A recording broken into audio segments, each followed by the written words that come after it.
Sejam muito bem-vindos a mais um painel da Advocado Summit. O meu nome é Paulo Moutinho e serei moderador naquela que acredito que vai ser uma conversa muito interessante sobre a economia digital, a digitalização da economia e, obviamente, a fiscalidade nesta economia digital. Este é um tema que não poderia ser mais atual, não vivêssemos nós aqui num mundo cada vez mais digital, em que, inerentemente, a nossa economia está cada vez mais dependente tanto de zeros e uns. E isto abre um sem número de possibilidades, mas também acarreta vários riscos e é isso que vamos analisar esta tarde aqui com os nossos três convidados, que passo a apresentar: o Armando Serapicos, da Moneris, o Pedro Cruz Gonçalves, da Moraes Leitão, e também o Pedro Lomba, da PLMJ. E eu queria começar este debate exatamente por aquilo que nesta digitalização da economia nos é mais próximo e é mais próximo a quem nos está a ver, que é a questão do dinheiro. E queria começar aqui pelo Armando, por questionar que sempre tivemos habituados, desde pequenos, a lidar com dinheiro físico. De repente passamos para cartões e depois de repente o dinheiro desaparece e praticamente não o vemos no dia-a-dia. Isto é mesmo assim e a pandemia veio acelerar este processo? Sim, antes de mais, olá a todos, cumprimento aos meus colegas de painel e o moderador. Sim, a verdade é que nos últimos anos tem-se assistido ao crescimento exponencial das criptomoedas, não é? Todos os anos aparecem criptomoedas diferentes e nota-se que as pessoas estão a aderir, ou seja, apesar de não ser efetivamente uma moeda, não estar garantida por nenhum banco central, a verdade é que as pessoas confiam nesse ativo, nessa espécie de ativo desmaterializado, intangível, como meio de pagamento. Mas porque associam o facto de o dinheiro que nós conhecemos, os euros, os dólares, também já praticamente não os vemos? Sim, é verdade. Ajuda. Exatamente, isso também ajuda porque agora começamos cada vez mais a usar o banco online, os cartões multibanco, cartões de crédito, e já não há essa ligação ao dinheiro, ao papel moeda, não é? Isso efetivamente foi uma ajuda. Mas a verdade é que não deixa de existir aqui uma confiança dos consumidores nestes novos ativos desmaterializados que aparecem, não se sabe bem de onde, e que ninguém sabe também qual é o valor facial, quem é que garante o valor, se hoje vale 10, amanhã vale os mesmos 10, ou vale 9, ou vai valer 15. Ou seja, não é o mesmo que ter um ativo, uma criptomoeda, não é o mesmo que ter um depósito à ordem no banco, não é? Porque hoje podemos ter lá 10, amanhã vamos ver e só temos 5, podemos ter 0, podemos ter 20. Por isso tem os seus riscos e convém que as pessoas estejam atentas, que uma coisa é ter uma conta bancária, com um cartão de débito, um cartão de crédito, tem um saldo numa moeda que é garantida, outra coisa é ter uma carteira digital que tem lá criptomoeda, quer seja Bitcoin, quer seja outro tipo de moeda digital. Ou seja, de moeda só tem mesmo o nome, porque o resto já não é bem assim. Pedro Lomba, ia questionar, estava aqui a perguntar ao Armando se o facto de não vermos o dinheiro se ajuda a estas criptomoedas, mas a forte valorização que elas têm tido e os valores astronómicos que têm atingido ajuda a dar validade a este tipo de ativo, se é assim que lhe podemos chamar. Eu acho que, em primeiro lugar, muito obrigado a todos pelo convite e cumprimento toda a gente. Eu acho que ainda não sabemos muito bem o que é que vão ser as criptomoedas.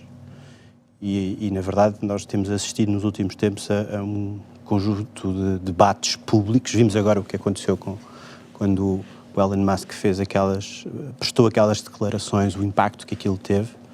Nós não sabemos ainda muito bem o futuro das criptomoedas e eu diria que tem que existir uma coisa, aliás, a economia digital precisa disso, as pessoas têm de confiar nas criptomoedas, tal como a dada altura tiveram que confiar nos bancos, não é? E portanto têm que confiar nas criptomoedas, tal como, para usarmos para falarmos de um outro tema que é altamente relevante, que é o tema dos sistemas de pagamento, as pessoas tiveram que confiar que há novos sistemas de pagamento, quer dizer, e que há novas formas de pagar, que pode-se pagar através de uma aplicação e que o pagamento através de uma aplicação é absolutamente seguro, é absolutamente confiável. Eu diria que esse é um dos temas que, não sendo eu um especialista em criptoativos, nem em bitcoins, nem nada que se pareça, mas diria que vai ser necessário que essa confiança de facto exista. Se nós pensarmos no que é o comércio eletrónico hoje e no que era há 20 anos, nós, quer dizer, eu diria que nós sumariamente passámos até hoje por 3 fases fundamentais, se quiser. Houve uma primeira fase em que o comércio eletrónico foi regulado na Europa porque era preciso e que, de alguma forma, garantir que as transações online eram confiáveis e era preciso garantir segurança jurídica a essas transações. Era preciso garantir que o mundo offline não era um mundo mais desprotegido que o mundo online. E isso foi feito e foi, do meu ponto de vista, bem feito.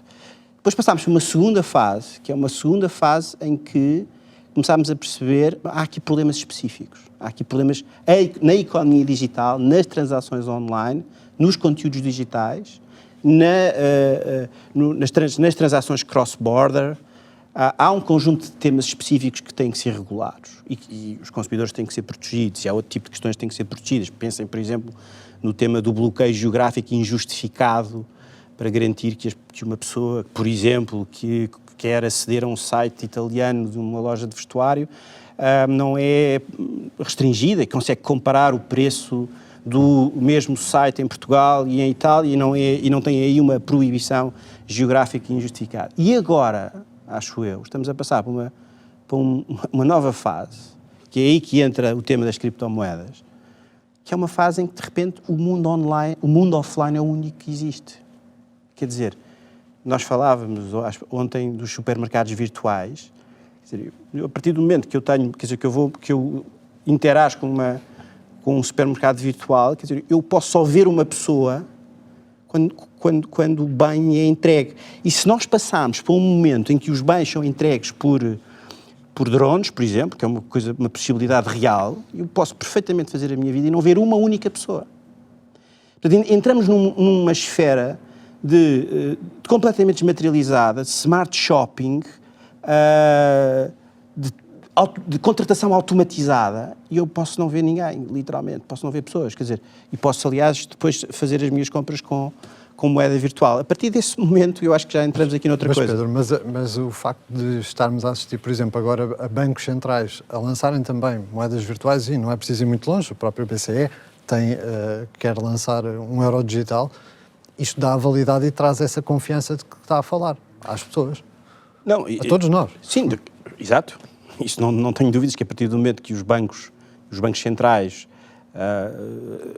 através da sua ação, darem aqui um forte impulso a esta desmaterialização da moeda, não tenho dúvidas que isso vai acontecer. Depois também há aqui uma outra perspectiva, que é o problema da soberania monetária, quer dizer, que é como é que a moeda virtual se relaciona... Porque, quer dizer, nós não temos soberania monetária. Nós, Portugal, transferimos-la para a União Europeia.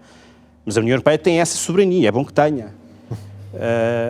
Como é que se relaciona esse controlo sobre a moeda com a desmaterialização completamente? Quem é que é o novo soberano? Onde é que ele está? Já não é o BCE, no caso europeu, passa a ser quem? Quem é que passa a ser? Há teses sobre isso, não é? Vocês leram com certeza aquele livro daquela Shoshana Zuboff sobre o capitalismo da vigilância, em que ela basicamente diz que o novo soberano agora são digamos, as grandes plataformas, não é? E é por isso que aliás, as grandes plataformas mostraram logo interesse na moeda. Portanto, eu acho que vai haver essa tensão entre soberania monetária, que foi sempre uma coisa importante para os Estados, e desmaterialização, virtualização da moeda. Como é que isso se vai resolver? Enfim, não sei. Se soubesse, olha, se calhar não estava aqui agora. Mas, e em relação à outra questão, estávamos a falar da confiança, de quem é que garante, mas também passo aqui para o Pedro Cruz Gonçalves, que é a questão de, há muita gente a investir, ou alguns a investir neste tipo de ativos, a registarem-se valorizações astronómicas, e o que é que se paga com isso? Que impostos é que se pagam com isto? Como é que se tributa isto? Olá a não todos. Obrigado pelo convite. Partindo daquele que é o nosso tema, parece-me que o que estamos a assistir é, mais uma vez, como sempre, a realidade a impor-se de forma unilateral à teoria. porque, na verdade, a evolução tecnológica tem, como cada vez mais nós vamos experimentando, aquele efeito de potenciar o bom e o mau. A tecnologia, obviamente, é ambivalente nesse sentido e acaba por ter múltiplas utilizações. Ao falarmos de tecnologia aqui, estamos a falar de forma implícita, nomeadamente na tecnologia de blockchain, que é o que subjaz a tudo isto. E, portanto, ao falarmos nesta lógica descentralizada e desmaterializada, o que acontece é que os quadros, e nomeadamente ao nível do direito, os quadros clássicos, chamemos-lhe assim, não suportam a evolução rápida da realidade. E isso acaba por ser transversal, porque estamos a falar de direito em todas as suas valências. E se estivermos a falar ao nível do direito tributário, da tributação, mais uma vez temos aqui uma situação de desafio, porque, na verdade, aquilo que nós temos é um quadro, repita-se, um quadro clássico, que até podemos classificar de forma relativamente genérica como sendo um quadro estático, por contraposição a uma realidade digital que apresenta ou que sugere sempre um quadro muito mais dinâmico. E nesta tensão entre a evolução e a necessidade de controlar, porque obviamente a tecnologia, e como estava a explicar o Pedro, acaba por por potenciar os desafios de forma gradual e por camadas, chamamos-lhe assim. E conforme elas se vão impondo, vão se tornando cada vez mais complexas. Na tributação é exatamente igual. O que nos leva a um determinado momento a ter de, passa a expressão, assumir o back to basic, porque se nós quadros de direito, os quadros típicos do direito, nomeadamente do direito tributário, não conseguem suportar esta realidade nova, o que nós temos de assumir é o que está aqui em causa. O que está aqui em causa é a apreensão da criação de riqueza. Aquela que era tributada num molde clássico dentro das realidades que nós conhecíamos, hoje tem de se adaptar de forma a garantir a mesma apreensão da riqueza gerada para que ela possa ser tributada nos termos comumente aceitos na vivência em sociedade. O maior desafio neste momento é perceber como é que os blocos, e nós olhamos diretamente para a União Europeia, mas aqui a questão é global, não há volta a dar, como é que os blocos reagem à necessidade de adaptar as suas normas. Na tributação, nós, ao falarmos da necessidade de reagir a este fenómeno, temos de fazer mudanças. Temos de saber respeitar o que dizem os princípios, nomeadamente a necessidade de tributar a realidade, a riqueza gerada de forma proporcional, equilibrada e justa, mas também não deixar que a voracidade com que a tecnologia se impõe permita criar caminhos de fuga. Esta é uma lógica... Mas isso obriga a uma velocidade. É uma lógica de resposta que é difícil, se calhar, para máquinas como os Estados, que são máquinas pesadas e que têm alguma dificuldade em acompanhar essa evolução. São democráticas, desde logo, têm Tenho eleitores, têm eleições. O peso. Sim, a tecnologia não existe dissociada das pessoas e dos decisores. E obviamente que a questão regulatória tem aqui um peso que não é de desconsiderar. Mas em matéria tributária, se nós formos de facto ao tal quadro, à tal matriz de princípios, aquilo que nós vamos dizer, e também numa lógica, também mais uma vez, e como bem indicava o Pedro, de gerir as fatias de soberania, digamos assim, estamos a assistir a esse fenómeno, que é como é que os Estados dividem entre si uma realidade que é transnacional por natureza. E mais do que transnacional, é quase indecifrável, é quase indetectável. Quando nós falamos, nomeadamente em algo que tem surgido recorrentemente como uma necessidade, a definição de um chamado estabelecimento estável digital, estamos a encarar uma realidade que não é meramente conceptual, ou seja, não nos basta alterar um conceito, ou a mera alteração, ou o mero ajuste desse conceito, não nos vai resolver o problema, porque ele é bastante mais profundo. O que ele nos faz é obrigar a alterar toda uma lógica paradigmática que associa a criação de riqueza a um determinado local, e a aferição ou a indexação a esse local é que determina a competência de tributar. Hoje em dia, a realidade subverteu isso e, portanto, nós temos de criar uma base comum, e há várias experiências nesse sentido e vários estudos nesse sentido, o CCCTB, o grupo de trabalho do BEPS também, ou seja, o que se busca é a necessidade de determinar ou atingir um consenso internacional numa base de tributação que permita distribuir de forma equitativa e justa este poder de tributar.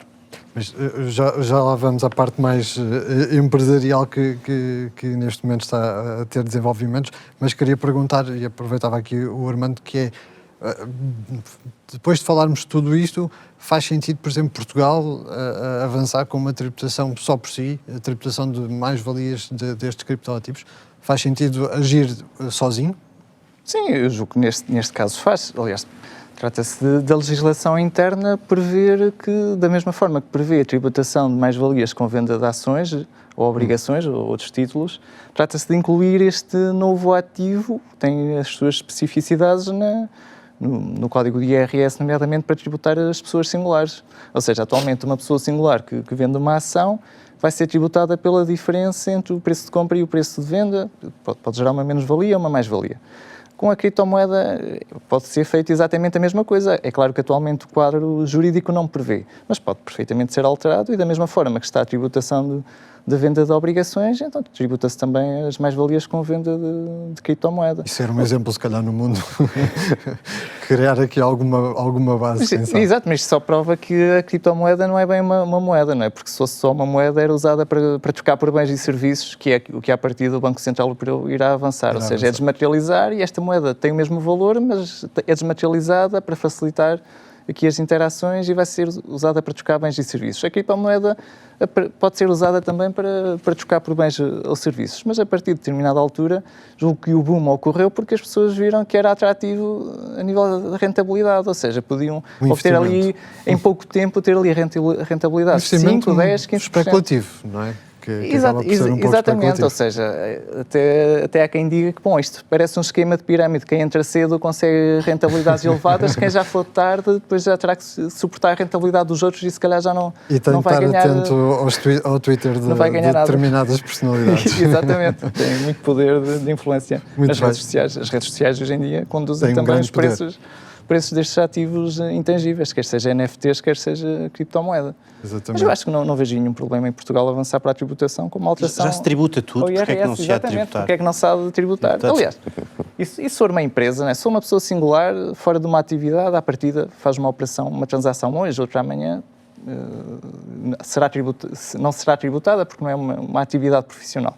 Mas se for uma empresa que faça isso, uma empresa pode comprar criptomoeda e mantê-la e depois vendê-la com grandes lucros e já é tributada. Se for uma pessoa singular que faça disso uma atividade ou que faça não de uma atividade, também é tributada. Por isso, aqui trata-se de alargar agora das pessoas que exercem uma atividade, das empresas que também já são no âmbito de uma atividade tributadas, então vamos passar para as pessoas singulares. Ou seja, a pessoa comum que faz isto lá em casa com o telemóvel, à partida não irá declarar nada nem irá ser tributada porque o Código de IRS não prevê, mas mesmo que o Código de IRS prevê, ainda falta criar mecanismos para a própria autoridade tributária ter conhecimento de que a transação ocorreu. Hoje em dia, não é? Quase toda a gente sabe, ou devia saber, que as mais-valias com a venda de ações ou obrigações são tributadas.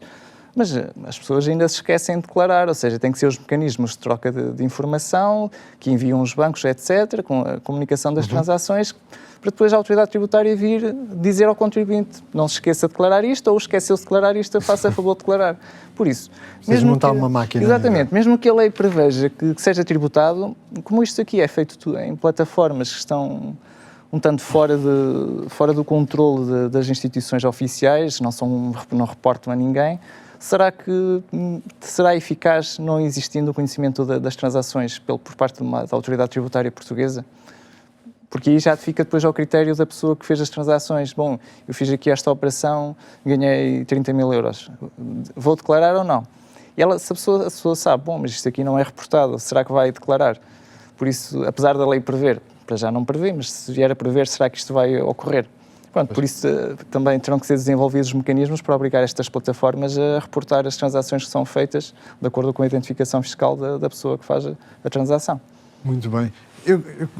Tivemos aqui a falar um pouco do dinheiro, mas obviamente na economia não foi só o dinheiro que se digitalizou, as próprias empresas digitalizaram-se.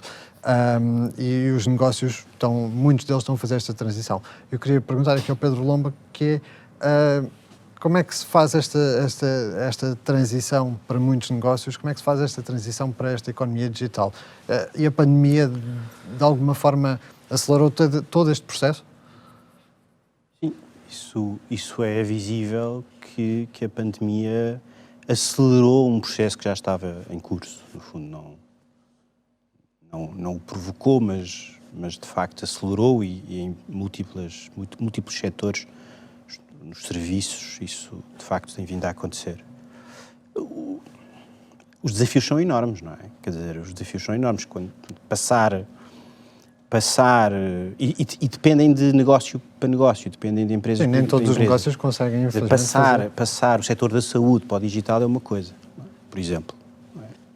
Quer dizer, as exigências regulatórias que há para uma teleconsulta, por exemplo, poderem funcionar não são a mesma coisa do que noutros setores. Já havia setores muito expostos à digitalização, pensem, por exemplo, no setor dos transportes, que era enfim, já é um setor.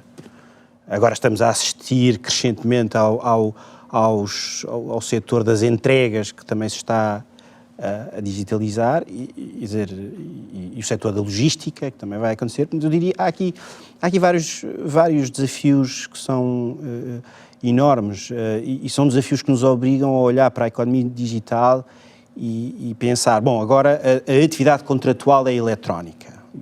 E, portanto, se há atividade contratual eletrónica, então eu tenho de garantir que aquilo que nós, que somos advogados e que desde a faculdade estudámos direito dos contratos, temos que perceber, bom, mas agora como é que é isto na contratação eletrónica? Quer dizer, eu tenho que conhecer a identidade das pessoas com quem contrato, por exemplo. Mas se eu vou à Amazon e no fundo, e penso que estou a contratar com a Amazon, mas na verdade estou a contratar com um fornecedor, um terceiro, que está na Amazon, está naquele marketplace, convém que me digam com quem é que eu estou de facto a contratar, não é? Ou se eu vou a uma loja de aplicações, uma App Store, e compro compro ou não, posso nem comprar, porque eu posso pura e simplesmente descarregar uma app que é gratuita, mas ao mesmo tempo estou a ceder dados pessoais que são preciosíssimos e são para quem o está a recolher. Quer dizer, convém que eu saiba, em primeiro lugar, que dados é que estou a passar, e convém que eu saiba também qual é que é a identidade das pessoas, quer dizer, qual é que é a identidade exatamente de quem disponibiliza aquela aplicação, quer dizer, quem é que é o titular daquela aplicação. Portanto, a primeira coisa que me parece absolutamente crítica aqui na economia digital é como este é um universo em que é um universo, no fundo, crescentemente exposto à contratação eletrónica e em que o tipo de atores quer dizer, a complexidade é de facto muito grande, porque são serviços de cloud, por exemplo, ou porque são serviços que nos dão uma conta de e-mail, ou porque são mercados online, ou porque são plataformas que prestam serviços de intermediação de outros serviços que nós usamos, como acontece com o que em Portugal nós chamamos dos TVDEs, não é? O transporte mediante plataforma eletrónica. Quer dizer, em todas estas realidades, quer dizer, eu tenho de saber com quem é que estou a contratar. E depois há aqui um conjunto de outros desafios. O tema dos dados pessoais, como é que isto é verdadeiramente tratado. Eu estava exatamente a mencionar o problema dos dados que são cedidos como moeda de troca. Como moeda de troca. E aí há discussões sobre se estes contratos são gratuitos, não são gratuitos, e que regras é que de facto se aplicam. Mas quer dizer, há um direito à informação que as pessoas não podem deixar de ter relativamente a essa informação que de facto transmitem. Entre outros temas, quer dizer, o universo de temas, nós vamos nos próximos anos ter muito com que nos ocupar, porque o nível de problemas é de tal ordem. Pensem na facilidade com que em certos serviços digitalizados as pessoas acedem ao serviço e na dificuldade que têm de cancelar o serviço. Quer dizer, mais uma vez há aí temas contratuais que vão ter que ser tratados. Ou pensem nos temas em que eu acho que o próprio Regulamento Geral de Proteção de Dados vai ter que ser revisto, porque o Regulamento Geral de Proteção de Dados ainda não está preparado para a inteligência artificial.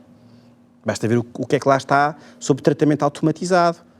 O que lá está sobre profiling, tratamento automatizado, é de que as pessoas têm sempre há uma espécie de não, por trás há sempre um homem, por trás há sempre uma pessoa, quer dizer, no fundo aquilo que se chama o direito à intervenção humana. Mas não há intervenção humana nenhuma quando eu vou ver uma coisa num site e depois vou ao Facebook e o Facebook já me está a fazer 3 ou 4 sugestões relacionadas com o que eu acabo de pesquisar. Não há, quer dizer, é aí, e é por isso que na regulação que se avizinha no DSA, etc., a União Europeia está tão orientada para a transparência algorítmica e para essas coisas. Portanto, Paulo, enfim, não sei se respondi à pergunta, mas isto é só para dizer que isto é em que ainda falta fazer muita coisa a nível de regulatório para conseguir adaptar. Sim, exato. Nos próximos anos vamos ter, já estamos a ter, não é? Porque neste momento é muito difícil. Já há um frenesim legislativo na União Europeia tremendo, não é? Eles estão todos os meses aparecem coisas novas, não é? Se somarmos às decisões dos reguladores, temos muito mais, não é? Porque não temos só hard law, temos soft law, que nunca mais acaba. Não sei se no fiscal isso acontece, mas temos soft law, recomendações, orientações, enfim, temos uma constelação muito, muito complexa. Mas é isso, nos próximos anos já temos muita coisa e vamos ter muito... Não é muito fácil neste momento perceber o que é que vai ser o futuro. Mas enfim. Vivemos um mundo muito acelerado que Sim. precisa ainda de muita regulação, mas também, e na parte empresarial, passava aqui para o Pedro, a questão da fiscalidade.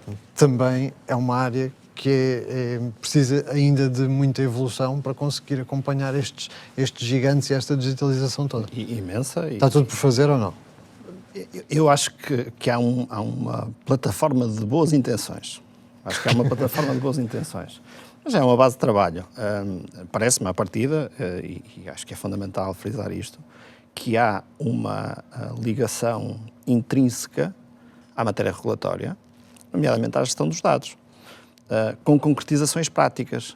Olhemos, por exemplo, para aquilo que é o pacote digital da União Europeia,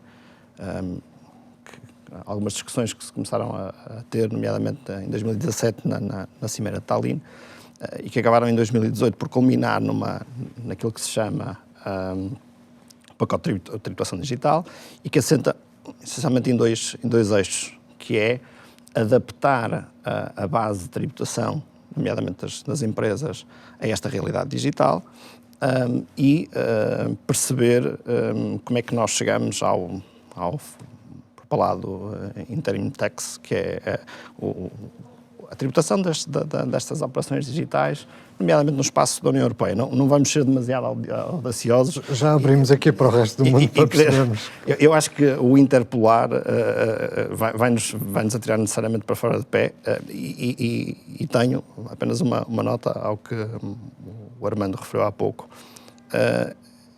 que é justamente o facto de os países estarem cada vez mais, e já há atividade legislativa em Portugal em torno disso, a precipitarem-se em decisões unilaterais ou em medidas unilaterais, trazem em si um risco associado muito grande. Quer dizer, eu não ponho em causa que se faça. Creio é que a velocidade a que anda cada um dos Estados-membros e a União no seu todo, cheia de boas intenções, repita-se, é quase inconciliável, porque, notem, não temos ainda, creio que nunca teremos, uma identidade cultural plena que me permita a mim, contribuinte em Portugal, ir pagar os meus impostos todos contente, a pensar que vou contribuir para o sistema de ensino na Letónia ou na Suécia. Ainda não temos essa identidade cultural, possivelmente nunca teremos. E, portanto, permitir ou potenciar soluções unilaterais pode, e é o grande receio da União Europeia, boicotar a unidade do mercado interno. Porque isto gera, e um dos fenómenos que se tenta controlar sempre com muita delicadeza, é o da concorrência fiscal entre os próprios Estados da União Europeia. Nós temos representações muito expressivas disso, nomeadamente no que aconteceu entre a Suécia e Portugal, porque no lado em que há o reverso da medalha de quem quer tributar, do poder dos Estados tributar, tem, do outro lado, o reverso da medalha é a vontade de não pagar impostos, que é... universal. É universal, quer dizer, dito assim pode ser uma coisa agressiva, mas não deixa de ser verdade. E, portanto, potenciar medidas unilaterais vai gerar, e já gerou, dentro da União, do espaço, vamos cingir ao espaço, ao bloco da União Europeia, vai gerar distorções que não são nada abonatórias ou nada apelativas para a concretização do projeto europeu. O risco é esse. O ponto aí, e agora se calhar passava aqui para o Armando, que é a questão de, estávamos a falar de, neste momento a União Europeia tem aqui o objetivo de criar até 2023, criar aqui regras para taxar as empresas todas na União Europeia, estar a taxar os gigantes onde obtêm as receitas e não onde registram os lucros. Mas, quer dizer, faltam 2 anos ainda para isto, nós já vivemos neste mundo acelerado, faltam ainda 2 anos. Acredita que isto vai acontecer? É uma boa pergunta. Eu acredito que mais tarde, sim, vai ter que se chegar a um consenso, porque vai ser necessário aumentar a própria receita fiscal e os países vão precisar de tributar. Agora, efetivamente, ainda existe alguma competição fiscal dentro da União Europeia, mas eu acho que isso até é bom e funciona a favor dos países que, à partida, têm economias mais débeis e que são menos competitivos, que é o caso de Portugal. Por isso, Portugal agora ficou famoso, ou ficou com má fama, por causa do estatuto de residente não habitual, porque até a alteração que houve ano passado nem sequer tributava os reformados dos outros países, e houve... Acho que, inclusivamente, a Finlândia acabou depois por revogar o acordo que tinha com a convenção que tinha com Portugal. Mas a verdade é que foi uma boa forma que Portugal encontrou de, através da sua legislação interna, tornar-se competitivo. E não alterou nada de substancial na economia. O que é que fez? Foi criar ali aquele mecanismo fiscal que lhe deu a vantagem de atrair pessoas de outros países com rendimentos para virem cá. Neste caso dos pensionistas, vinham pagar 0 impostos, mas agora já passam a pagar 10%, mas temos depois as outras atividades que pagam uma taxa fixa de 20%. E quem é que em Portugal, qual é o residente em Portugal que não gostaria de poder ter uma taxa de 20% e não se sujeitar às taxas gerais, não é, que vão 80 mil euros, são a 48%. Por isso eu acho que a concorrência fiscal, ou seja, a autonomia de cada país até funciona a favor de Portugal. Apesar de Portugal não ser um país que... Mas devíamos aproveitar um bocadinho este exemplo para mais? Eu acho que sim. Eu sinceramente acho que sim. Portugal devia aproveitar e seguir os exemplos de outros países, ou seja, não se conseguindo mudar a economia de um dia para o outro, criar fatores aqui de estabilidade fiscal, de competitividade fiscal que atraiam empresas e que atraiam pessoas. E Portugal já tem as vantagens do clima, por exemplo, para atrair agora pessoas em teletrabalho, podem perfeitamente vir trabalhar para Portugal, pagar impostos razoáveis, porque pagar 20% não é pagar 0, não é? Continuam a pagar impostos que de outra forma não pagariam em Portugal e acabam por contribuir depois com pagamento de IVA, etc. Depois, ao nível das empresas, temos, por exemplo, a Irlanda. A Irlanda deve ser o país que tem mais sedes de multinacionais. Porquê? Porque tem condições... Vê-se no PIB deles. Exato, tem condições que potenciam isso e que atraem para lá essas empresas, o que traz um problema. Primeiro é que pode-se dizer que tem concorrência desleal com os outros países, porque a empresa se calhar iria para a França ou ia para a Alemanha, porque é lá que está o grosso do negócio, o grosso do mercado, mas não vai para a Irlanda, depois a partir da Irlanda presta os serviços para os outros países todos, e sendo que é sempre tributada na Irlanda, porque nos outros países aplica-se mas isso é que se quer mudar, não é? Que exatamente. É obter, tributar onde se obtém a receita, não é? Exatamente. Só que com o conceito atual de estabelecimento estável, pronto, isso não é possível e terá que existir uma alteração a esse conceito que virá a partir da via OCDE, o que implica ainda um consenso maior do que o da própria União Europeia. Mas a verdade é que a União Europeia pode atuar nos países por outras vias.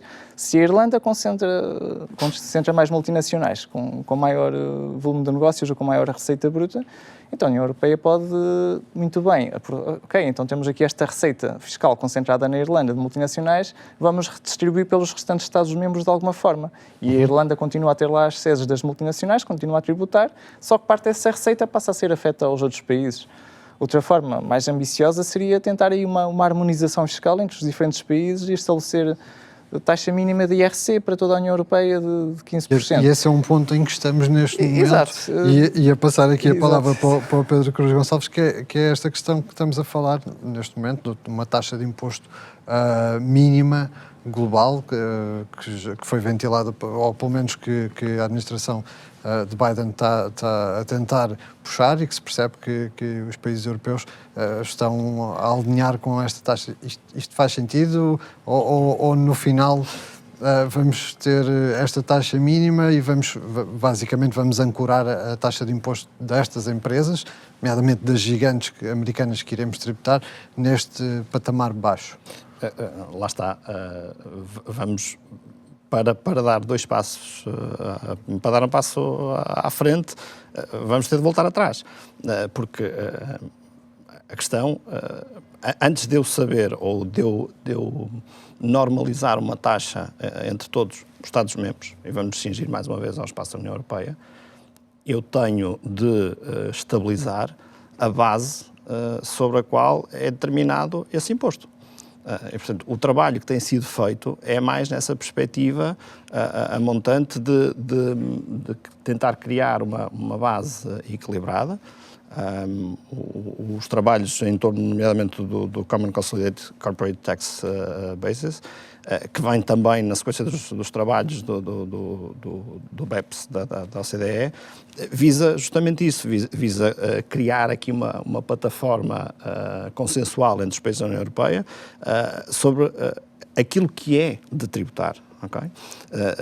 E aí sim, havendo essa estabilidade na base, podemos dar o salto seguinte, que é perceber como é que nós criamos ou nivelamos também uma determinada taxa mínima que vai gerar uma aproximação dos Estados, amenizar um bocadinho este efeito de concorrência fiscal, mas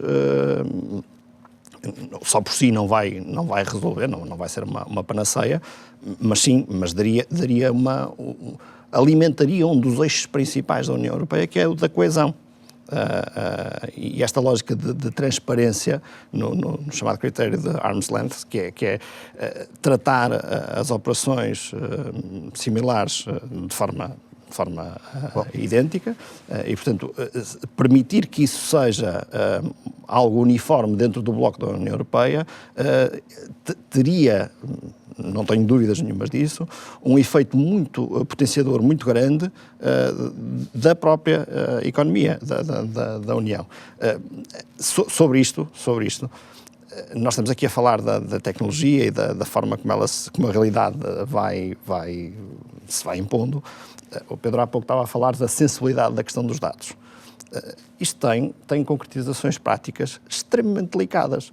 Quando nós dizemos que queremos fazer uma revisão ou um ajuste ao critério de estabelecimento estável, abandonamos ou deixamos de assumir como exclusivo o critério da territorial ou o critério da presença física e passamos para um critério de conexão. Maior interação, nos termos lá dos estudos, maior interação, local onde se determina maior interação com o utilizador. E eu pergunto, como é que nós aferimos isto? Sempre, ou quase automaticamente, através dos dados. Quem é o responsável, não é? Quem trata os dados? E vamos perguntar, quem é que trata os dados? Eu, autoridade tributária, quero saber, lá nos tais critérios estão a definir-se quantos utilizadores é que estão registados, quais são os IPs que estão associados a este país e quais foram as operações concretizadas através de IPs do Reino Unido. Do Reino Unido, não, aqui é pernicioso referir, de França. Nós vamos ter estes dados. E, portanto, nós podemos até ter, e esse é um dos eixos de desenvolvimento do dito pacote fiscal, que é o incremento da cooperação entre os Estados na circulação da informação, mas só por si a troca de informação a nível fiscal não basta para concretizar esta alteração que nós queremos fazer ao conceito, porque ele tem de ser alimentado com elementos densificadores. Eu quero saber, eu quero materializar este termo da maior interação do utilizador. Como é que eu o faço? Alguém vai ter de alimentar isto. E vamos bater de frente, perdoem uma expressão, com matérias regulatórias.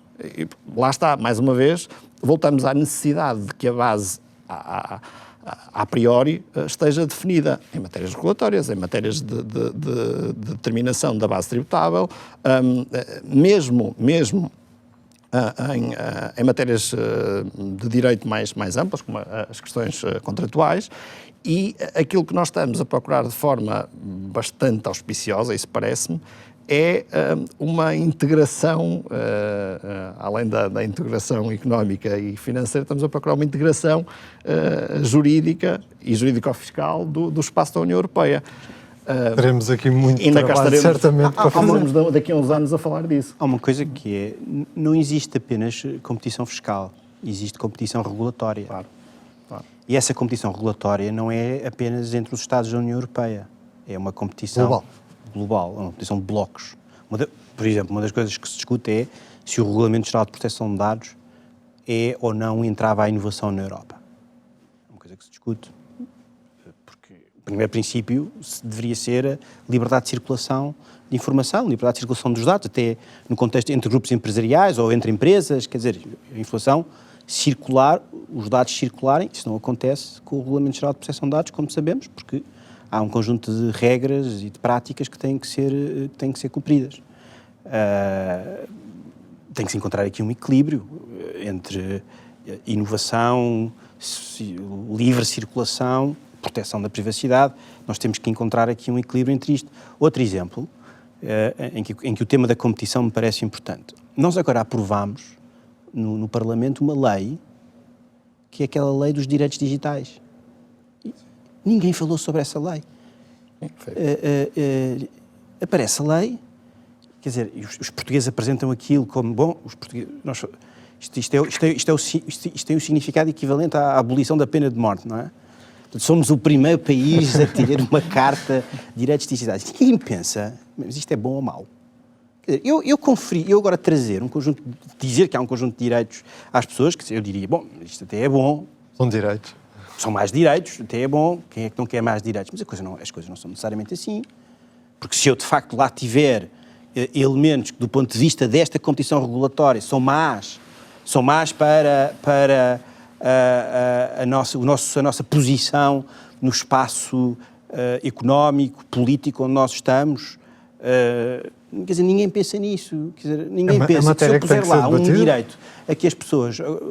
Agora fala-se muito, por exemplo, isto é relevante para uma das suas perguntas, Paulo, sobre a digitalização das empresas. Esta conversa agora sobre o direito à desconexão, não é? Vamos ter uma discussão sobre isso, não é? Que é...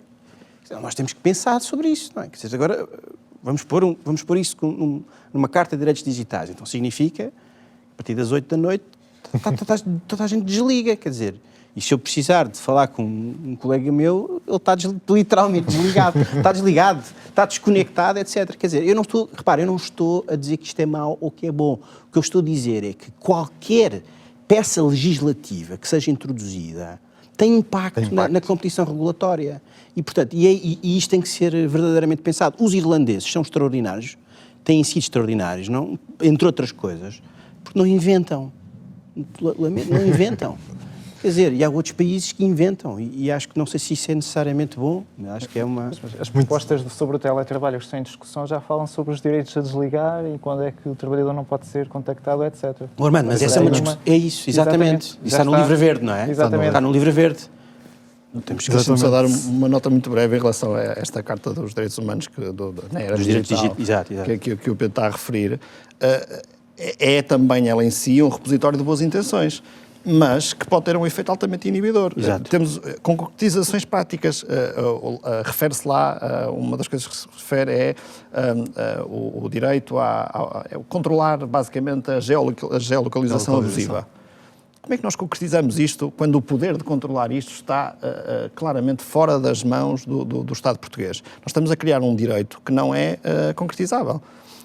E aí sim, como o Pedro estava a referir, podemos estar a criar ou a densificar direitos que não têm aplicabilidade prática, criando mais problemas do que soluções. É claro. Exatamente. Mas, repito, é de facto um repositório de boas intenções. Muito bem, teríamos certamente muito mais temas para debater, mas infelizmente o nosso tempo chegou ao fim. Eu quero agradecer aos três pela vossa presença, por nos ajudarem a perceber um pouco de como é que vamos funcionar nesta nova economia. Muito obrigado a todos.